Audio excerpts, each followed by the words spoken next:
नमस्कार बच्चों, आज हम लोग एक नया टॉपिक पढ़ने वाले हैं जिसका नाम है, नोट्स में जो क्वेश्चन दिया गया है रिस्ट्रिक्शन एंडोन्यूक्लिएज, ये वाला क्वेश्चन है। तो आज हम लोग रिस्ट्रिक्शन एंडोन्यूक्लिएज एंजाइम के बारे में समझने का प्रयास करेंगे।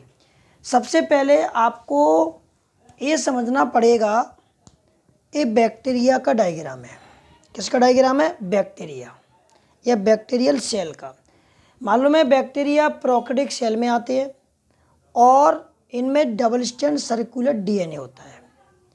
आपको मालूम होना चाहिए एक बैक्टीरियोफेज है ना, बैक्टीरियोफेज। अच्छा, बैक्टीरियोफेज क्या होते हैं ये आपको मालूम होना चाहिए कि ऐसे वायरस जो किसी बैक्टीरिया पर अटैक करते हैं और उस बैक्टीरिया को वायरस बना देते हैं, तो ऐसे बैक्टीरिया को हम बैक्टीरियोफेज वायरस कहते हैं। लेकिन जो जेनेटिक मटेरियल होता है बैक्टीरियोफेज वायरस में डीएनए होता है। क्या होता है? डीएनए, जिसे हम वायरल डीएनए भी कहते हैं या पेज डीएनए भी कहते हैं। तो बैक्टीरियोफेज वायरस क्या होते हैं आपको आपने समझ लिया है कि बैक्टीरियोफेज वायरस कैसे बनते हैं। वायरस होते हैं, बैक्टीरिया पर अटैक करते हैं और बैक्टीरिया को पूरा वायरस बना देते हैं। और उस बैक्टीरिया को अब हम बैक्टीरिया नहीं बोलेंगे, उसको बोलेंगे बैक्टीरियोफेज वायरस। लेकिन इसमें जो जेनेटिक मटेरियल होता है वो वायरल डीएनए होता है या पेज डीएनए। अब जो बैक्टीरियोफेज वायरस है ये अटैक करता है बैक्टीरिया पर। अटैक करता है तो इसका जो वायरल डीएनए वो उसके अंदर आ जाता है, जिसका वायरल डीएनए आ जाता है। अब क्या होता है, इसी समय इस बैक्टीरिया के अंदर एक एंजाइम तैयार हो जाता है, उसका नाम है endonuclease. Endonuclease enzyme, endonuclease enzyme. अब हमको ये जानना है कि जो रिस्ट्रिक्शन एंडोन्यूक्लिएज एंजाइम इसका नाम कैसे पड़ गया। अब क्या होता है, जैसे ये वायरल डीएनए, कौन सा डीएनए? Viral DNA. अब ये वायरल डीएनए इस बैक्टीरिया को नुकसान भी कर सकता है, लेकिन क्या होता है, रिस्ट्रिक्शन एंडोन्यूक्लिएज एंजाइम, इसका पूरा नाम लिख दे रिस्ट्रिक्शन।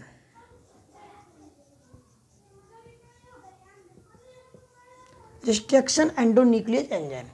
आपको मैं तो ये तो समझा चुका हूँ कि एंडोन्यूक्लिएज डीएनए दो टाइप के होते हैं, एंडोन्यूक्लिएज एंजाइम और एक्सोन्यूक्लिएज एंजाइम। जो एंडोन्यूक्लिएज एंजाइम होते हैं ये डीएनए स्ट्रैंड के जो फॉस्फोडाइस्टर बॉन्ड होते हैं उनको बीच में से कट मारते हैं, बीच में से काट देते हैं। और जो रिस्ट्रिक्शन एंडोन्यूक्लिएज एंजाइम है, रिस्ट्रिक्शन इसका नाम क्यों पड़ा ये तो हमने समझ लिया। रिस्ट्रिक्शन अभी आपको मालूम पड़ेगा, लेकिन ध्यान रखना restriction endonuclease enzyme different type के होते हैं, आपको मालूम होना चाहिए। और restriction endonuclease enzyme only bacteria cell या प्रोकैरियोटिक सेल में ही देखने को मिलते हैं। अब होता क्या है, रिस्ट्रिक्शन एंडोन्यूक्लिएज एंजाइम की साइट होती हैं। क्या होती हैं? साइट, जिन्हें हम पैलेंड्रोमिक साइट कहते हैं। जैसे कि मैंने नीचे लिखा है रिकॉग्नाइजेशन साइट ऑफ एंजाइम, मतलब इस एंजाइम की साइट होती हैं और वो उन्हें पैलेंड्रोमिक बोलते हैं। पैलेंड्रोमिक अभी आपको मैं बता दूंगा, लेकिन ध्यान रखना रिस्ट्रिक्शन एंडोन्यूक्लिएज एंजाइम अपनी साइट को पहचान लेता है इस डीएनए पर और इसको कट मार देता है। इसमें क्या मार देता है? कट मार देता है और वायरल डीएनए की ग्रोथ रुक जाती है, वायरल डीएनए आगे बढ़ ही नहीं पाता है। अब आप कहेंगे बच्चों कि सर इसने अपना जो डीएनए खुद के डीएनए को क्यों नहीं काटा, इस पर भी तो साइड होंगी। बिल्कुल होंगी इस पर साइड। मान लीजिए इसकी साइड ये रही, ये रही, ये रही। ये जो एंजाइम है रिस्ट्रिक्शन एंडोन्यूक्लिएज एंजाइम, इनकी साइट डीएनए मॉलिक्यूल पर है। अपने खुद जो बैक्टीरिया है उसके डीएनए पर भी साइट होती हैं। अब जैसे ही वहाँ जाएगा, इसको तो उड़ा ही दिया उसने वायरल डीएनए को, तो इसकी ग्रोथ को तो रोक दिया है। अब जैसे ही वहाँ जाएगा तो एक एंजाइम होता है मेथाइलेज। कौन सा होता है? मेथाइलेज। ये क्या करता है? मेथिल ग्रुप जोड़ देता है इन साइटों पर। क्या जोड़ देता है? मेथिल। क्या जोड़ दिया? मेथिल। मेथिल जोड़ दिया। और मेथिल जोड़ने के कारण ये अपनी साइट को पहचान नहीं पाता है और खुद का डीएनए बच जाता है। समझ पा रहे हैं आप? तो उसने क्या कर दिया? रेस्टिगेट कर दिया। क्या कर दिया? रेस्टिगेट। किसको कर दिया? वायरल डीएनए की ग्रोथ को रेस्टिगेट कर दिया, तभी तो उसका नाम है रेस्टिगेशन एंडोन्यूक्लियेज एंजाइम।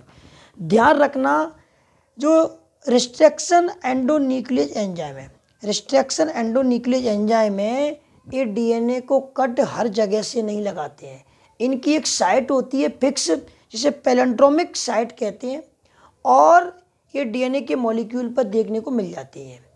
वायरल डीएनए पर इसकी साइट मिली, तो किसकी? रिस्ट्रिक्शन एंडोन्यूक्लियेज एंजाइम की।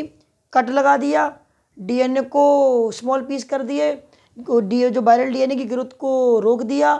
मतलब वायरल डीएनए ने बैक्टीरिया के अंदर ग्रोथ नहीं की, बैक्टीरिया बच गया। बैक्टीरिया के अंदर ये प्रोटेक्ट है, एक सुरक्षा है खुद की। और लेकिन खुद का डीएनए को कैसे बचाया? उस पर भी तो साइट है, उसको भी तो काट सकता है रिस्ट्रिक्शन एंडोन्यूक्लियेज एंजाइम। लेकिन मेथाइलेज एक एंजाइम है जिसने मेथिल ग्रुप को ऐड कर दिया और खुद का डीएनए बच गया।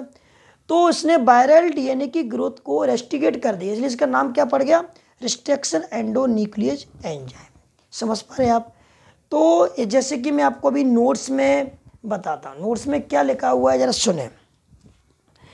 Restriction enzyme are found in bacterial cell. Bacterial cell में पाए जाते हैं restriction enzyme and protect them from the attack of bacteriophage.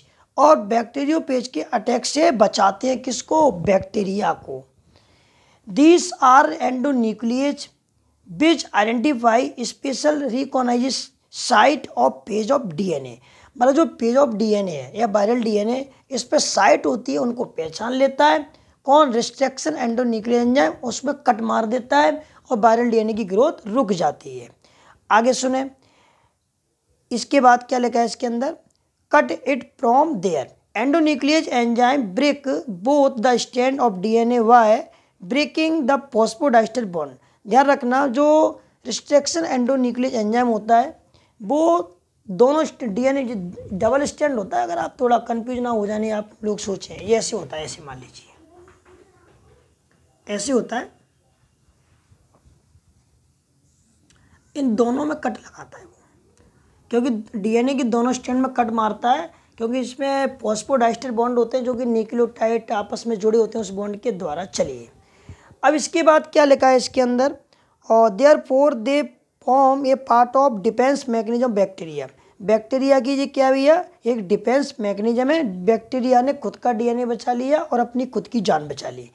The discovery of restriction endonuclease enzyme laid the foundation of recombinant DNA technology genetic engineering में। तो बच्चों, आप लोग इस बात को समझ पाए कि रिस्ट्रिक्शन एंडोन्यूक्लियेज एंजाइम इसका नाम क्यों पड़ा? जब वायरल डीएनए बैक्टीरिया के अंदर इंटर करता है, लेकिन ध्यान रखना, सबसे पहले बैक्टीरियोफेज वायरस अटैक करेगा किसी बैक्टीरिया पर और वायरल डीएनए अंदर जाएगा।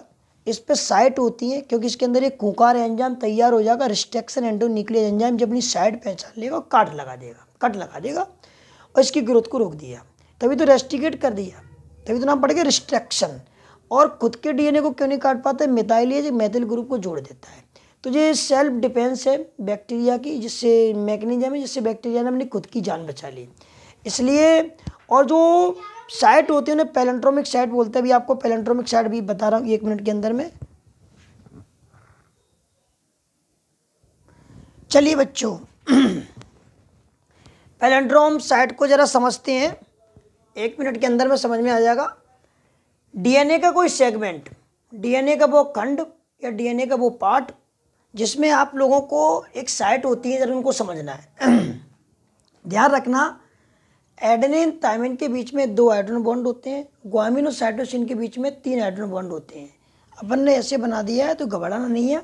ये इकोलाई बैक्टीरिया में इकोलाई बैक्टीरिया में और जो हमारा हीमोफिलस एजिप्टेक्टस जीवाणु है जो हमारा, ये दो बैक्टीरिया हैं अलग अलग, और दोनों बैक्टीरिया में डीएनए होगा, डबल स्ट्रैंड सर्कुलर डीएनए होगा, क्योंकि बैक्टीरिया में तो डबल स्ट्रैंड सर्कुलर डीएनए होता है।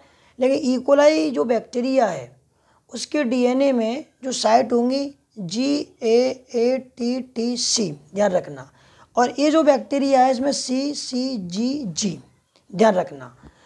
देखो डीएनए मॉलिक्यूल तो बहुत बड़ा होता है, डीएनए सेगमेंट बोल सकते हैं या डीएनए का पार्ट, ठीक है। इस साइट आपको कहाँ मिलेंगी, डीएनए सेगमेंट या डीएनए का कोई पार्ट या डीएनए में मिलेंगी, वो देखिए बात है। अपन को पढ़ना क्या है, 5 से 3 पढ़ना है और 5 से 3 पढ़ना है। समझ पा रहे हैं आप, 5 से 3 और 5 से 3। देखो 5 से 3 पढ़ो, GAATTC, इधर से पढ़ना है 5 से 3, GAATTC, या फिर 3 से 5 पढ़ लो, 3 से 5 पढ़ लो, CTTAAG, इधर से भी 3 से 5 पढ़ना पड़ेगा, लेकिन CTTAAG। तो ये पैलेंड्रोम साइट होती हैं जो कि रिस्ट्रिक्शन एंडोन्यूक्लियस एंजाइम पहचानता है। दोबारा सब समझ लो, 5 से 3 पढ़ना है, 5 से 3 पढ़ना है, अपोजिट साइड, समझ रहे हैं बात को। तो GAATTC, देखो इधर से भी GAATTC, इसमें देख लो आप 5 से 3, इधर से पढ़ो पहले एक बार CCGG, इधर से पढ़ो आप 5 से 3 CCGG। लेकिन चॉइस कर लो पढ़ना किधर से आपको। अगर 5 से 3 पढ़ रहे हैं तो इधर से भी 5 से 3 पढ़ना पड़ेगा। अगर आपने चॉइस कर लिया 3 से 5 पढ़ रहे हैं तो आप 3 से 5 ही पढ़ेंगे। फिर इसमें आपने सोच लिया 5 से 3, तो आप इधर में किधर पढ़ोगे, 5 से 3, ध्यान रख रहे हैं। ये है पैलेंड्रोमिक साइट्स। उम्मीद करता हूँ आपको समझ में आ गया होगा बच्चों। आज थोड़ा सा मेरी तबीयत खराब है, इसलिए मैं आज एनर्जी के साथ, एक्टिव के साथ आप लोगों को पढ़ा नहीं रहा हूँ। कोई दिक्कत नहीं, समझ में आपको आ गया होगा, रिवीजन कर लेना आप लोग। और बच्चों जेल इलेक्ट्रोपोरेसिस कल मैं आपको समझाऊंगा, आज नहीं बताऊंगा, क्योंकि उसको बहुत एनर्जी के साथ, ताकत के साथ आपको समझाऊंगा। तो आज के लिए इतना ही बहुत है, धन्यवाद।